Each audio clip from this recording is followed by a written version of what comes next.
Fuel filter has been replaced. Tried to start it a few times already. One start. There it is, 200 hours. Oh, wow. I don't think I'll be able to see it, but yep, there it is. Here we go again.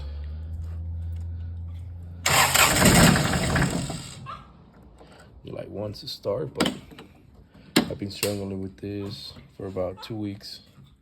Well, I just came back from vacation, trying to get it fixed. So, but it just won't start. So let's try it again. They said to leave the key on for about 10 seconds. So let's try it again. Nope, no luck. At only 200 hours, change the fuel.